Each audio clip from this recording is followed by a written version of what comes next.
प्राचीन काल में भारत में गुरुकुल के माध्यम से शिक्षा दी जाती थी, जैसे वेद, फिलॉसफी, कला, विज्ञान।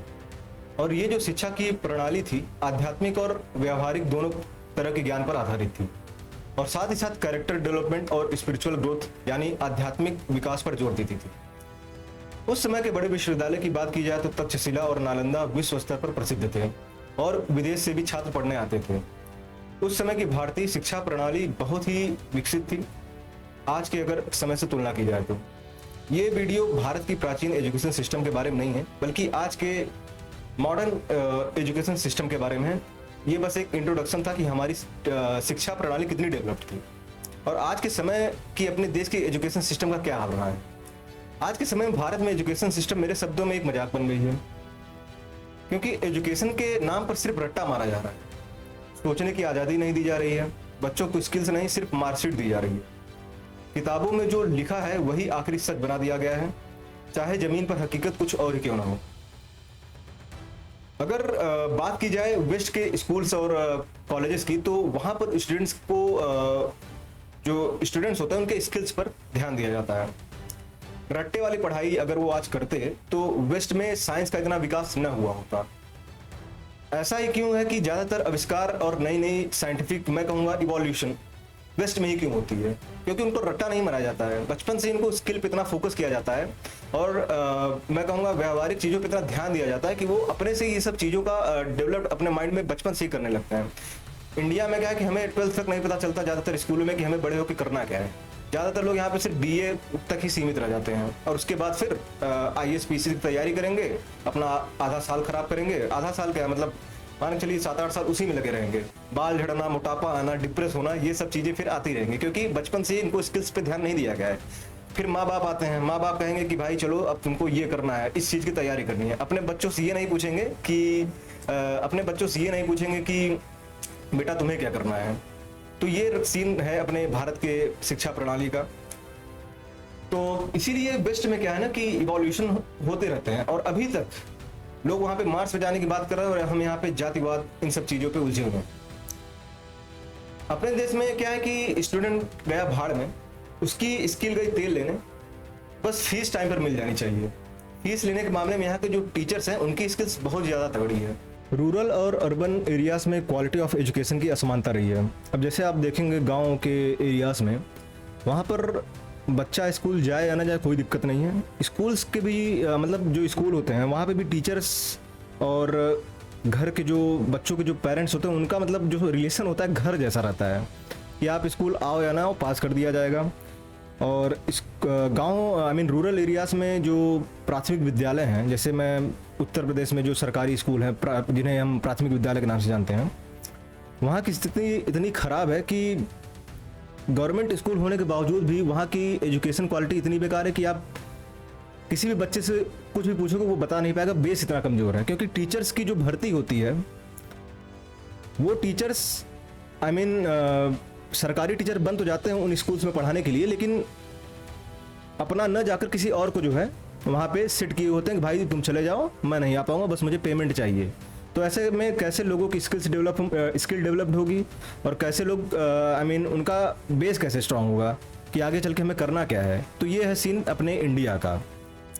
अगर अमेरिका की बात की जाए तो वहाँ की जो टीचिंग स्टाइल है वो प्रोजेक्ट बेस होती है और कुछ विषयों को तो वास्तविक दुनिया के चैलेंजेस और साथ ही साथ जो स्टूडेंट्स हैं उनके इंटरेस्ट की होती है।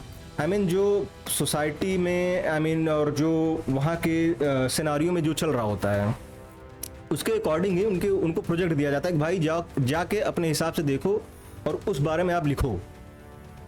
तो इसीलिए उनका जो प्रोजेक्ट बेस्ड जो एजुकेशन है वो बेस्ट मानी जाती है और चैलेंजेस भी काफ़ी ज़्यादा साथ ही साथ जो स्टूडेंट्स हैं उनके इंटरेस्ट की भी होती है। 2024 के एक स्टडी के अकॉर्डिंग लगभग 46% स्टूडेंट का कहना है कि उन्हें सबसे अधिक सीखने में दिलचस्पी तब होती है जब जो सीखने की जो सामग्री होती है, अवेलेबिलिटी जिसे कहते हैं, वो हाथों हाथ उन्हें मिल जाए, यानी हैंड्स ऑन। तो उसका जो अनुभव है और वास्तविक दुनिया के संदर्भ से जोड़ के उनको ये सब चीज़ें सिखाई जाती है और अपने से वो इसमें लगे रहते हैं कि हमें ये करना है। रिसेंट ईयर्स में US की एजुकेशन पॉलिसी में स्किल बेस्ड लर्निंग और कैरियर फोकस्ड एजुकेशन को प्रायोरिटी दी जा रही है। 2023 में अमेरिका के 47 राज्यों ने करियर एवं तकनीकी शिक्षा यानी CTE से संबंधित कुल 115 पॉलिसीज को इम्प्लीमेंट किया है, जिनमें उद्योग और स्कूल के उद्योग और स्कूलों के बीच साझेदारी जो है और वर्क रिलेटेड जो टीचिंग है उसको प्राथमिकता दी गई है। तो ये था यूएस का भाई कि वो कितना डेवलप्ड है अपने एजुकेशन के मामले में, इसलिए आप यूएस का हमेशा सुनते रहोगे कि they are best in the world, the land of opportunity, that is why people from every country goes to America and settle there, wants to settle there. फिर बात करते हैं फिनलैंड की, तो वहाँ पर टीचर्स को अत्यधिक ऑटोनॉमी होती है और प्रारंभिक कक्षाओं में औपचारिक पढ़ाई मात्र 7 वर्ष की आयु से शुरू होती है। यानी फॉर्मल एजुकेशन जो है वहाँ पे फॉर्मल एजुकेशन के पहले बच्चे 7 साल की उम्र से पहले स्कूल तो जाते हैं, लेकिन उन्हें किताबों और कॉपी पेन वाले पारंपरिक तरीके से पढ़ाया नहीं जाता। मतलब वहाँ स्कूलिंग तो होती है लेकिन स्कूल जैसा प्रेशर नहीं होता है। ऐसे समझिए कि 6 साल की उम्र तक के बच्चे जो होते हैं नर्सरी या प्री प्राइमरी में वाले बच्चे, तो वहाँ उनको खेल कूद, सोशलाइज करवाना, स्किल और कम्युनिकेशन स्किल पर जोर दिया जाता है। और इंडिया की बात की जाए तो यहाँ पर ज़्यादातर लोगों की कम्युनिकेशन स्किल जो है घर तक ही है। घर में मस्त बोलेंगे, बाहर जो है शांत, एकदम मस्त इंट्रोवर्ट की तरह शांत हो जाएंगे। फिर फिनलैंड में ही 7 साल की उम्र से उन्हें फिर फॉर्मल एजुकेशन क्लासरूम में पढ़ाया जाता है, जैसे मैथ, साइंस और भी सब्जेक्ट्स को पढ़ाया जाता है। और इसका पर्पस यही है कि बचपन से शारीरिक और मानसिक रूप से उनको तैयार कर दिया जाता है, उनके ऊपर पढ़ाई का कोई बोझ नहीं डाला जाता है। भारत में अगर देखा जाए तो बच्चों को अक्सर 3 साल की उम्र से और 4-5 साल के अंदर तक उनको LKG UKG की शिक्षाएं दे दी जाती हैं और 6 साल की उम्र में पहली कक्षा में पहुंच जाते हैं। यानी हम जो फॉर्मल एजुकेशन है काफ़ी पहले शुरू कर देते हैं। फिनलैंड इस मामले में कहता है कि be a child first then a student, यानी पहले बच्चे बने रहो फिर छात्र बनो। फिनलैंड में विद्यालयों और शिक्षकों को पाठ्यक्रम लागू करने में व्यापक निर्णय स्वतंत्रता दी गई है, जिसमें विद्यार्थी अपनी जो उनको इंटरेस्ट के सब्जेक्ट्स हैं और जो उनके कैपेसिटी के हैं वो सब्जेक्ट्स वो चुन सकते हैं और स्वतंत्र रूप से उसे सीख भी सकते हैं। मैं और ज़्यादा वेस्ट की किसी कंट्री के एजुकेशन सिस्टम को नहीं बताऊंगा, क्योंकि वेस्ट की ऑलमोस्ट जितनी भी कंट्रीज़ हैं उनके एजुकेशन सिस्टम बेस्ट हैं, तभी वो डेवलप्ड कंट्रीज़ हैं। क्योंकि एजुकेशन पे अगर आप फोकस करोगे तभी आप डेवलप्ड बनोगे। यहाँ तक कि चाइना, जापान, साउथ कोरिया, ये सब हमारे एशियन कंट्रीज़ हैं, वहाँ पे भी एजुकेशन सिस्टम वेल डेवलप्ड मानी जाती है। तो अब आते हैं अपने देश की मॉडर्न एजुकेशन सिस्टम पर। एक समय ये देश विख्यात था पढ़ाई के लिए, पढ़ाई के मामले में इंटेलेक्चुअल कंट्री मानी जाती थी, चाहे चीन से फाहियान हो या ह्वेनसांग, और भी देशों से जैसे जापान, कोरिया, इजिप्ट, बेबीलोनिया से लोग पढ़ने आते थे, लेकिन अब कोई नहीं आता। Reason, our modern Indian education system is in bad shape.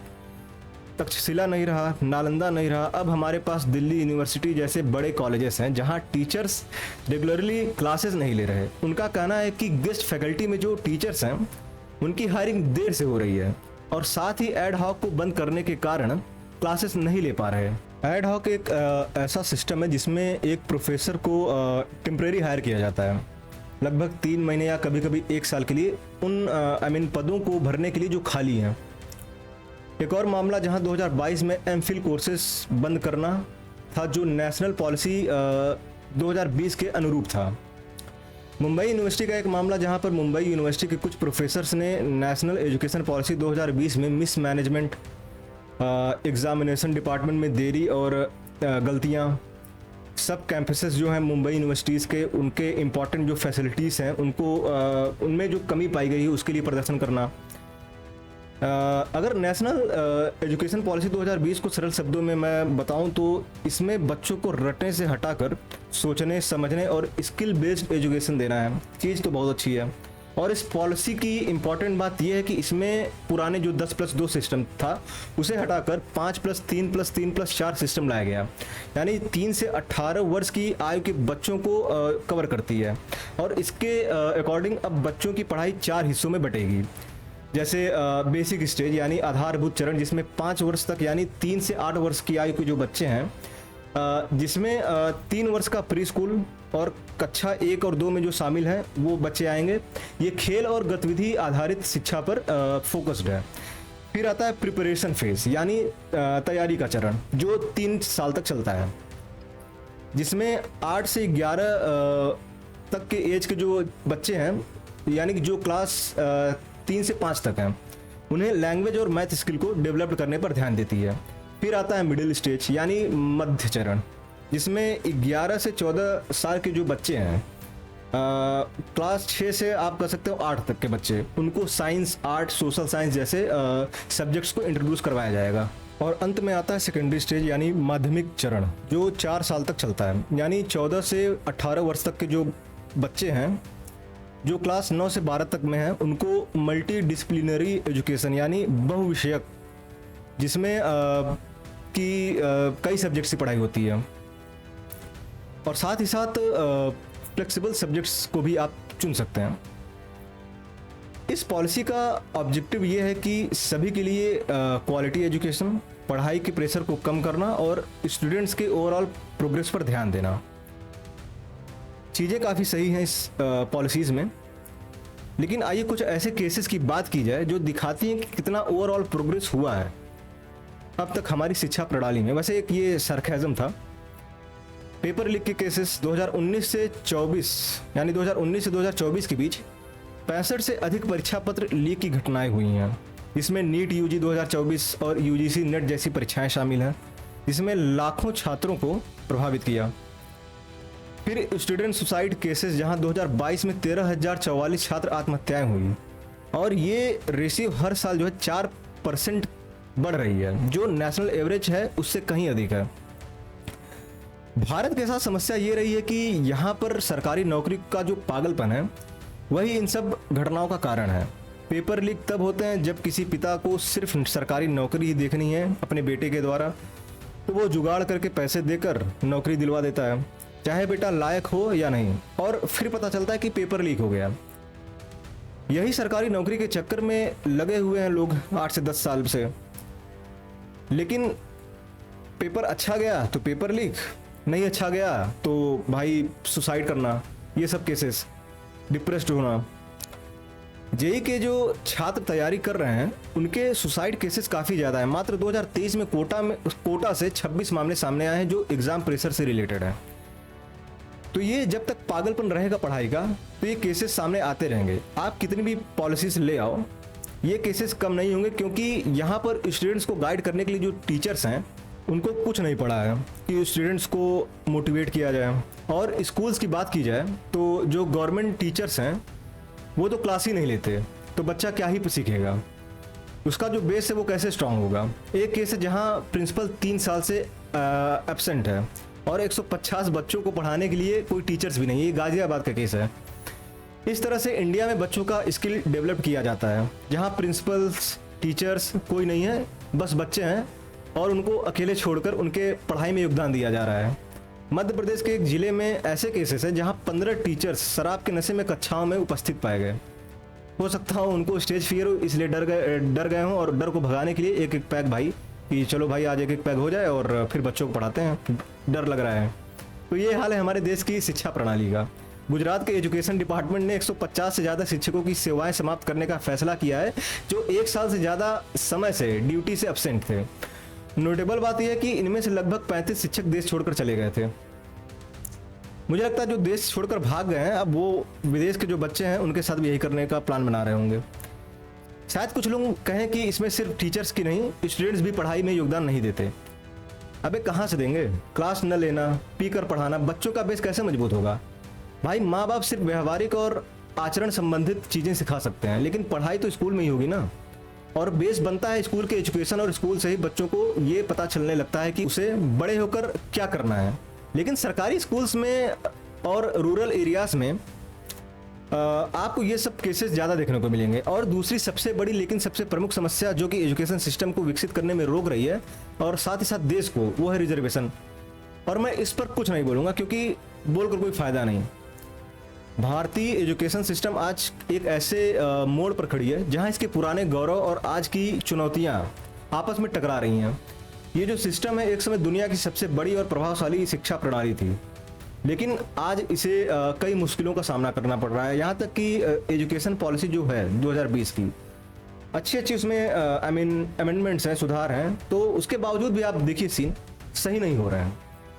शिक्षा का असल मकसद सिर्फ डिग्री हासिल करना नहीं, बल्कि ये जो है छात्राओं को सोचने, समझने और सही फैसले लेने की ताकत देता है। ताकत देनी चाहिए इनको शिक्षा प्रणाली के द्वारा। लेकिन आजकल की शिक्षा में रटाना, ज़्यादा कंपटीशन और इम्पॉर्टेंट स्किल्स की कमी जैसी समस्याएं साफ दिखाई देती हैं। साथ ही टीचर्स द्वारा क्लासेस न लेना, स्कूलों में बुनियादी सुविधाओं की कमी और पाठ्यक्रम की प्रासंगिकता जैसे मुद्दे भी हैं जो एजुकेशन की क्वालिटी को प्रभावित करते हैं।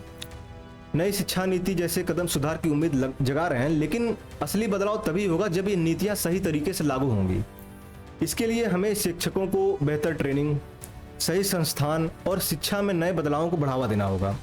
आखिरकार अगर हम चाहते हैं कि भारत की युवा पीढ़ी दुनिया में अच्छा प्रदर्शन करे और देश को तरक्की की ओर ले जाए, तो हमें अपनी शिक्षा प्रणाली में ठोस और व्यवहारिक सुधार करने होंगे।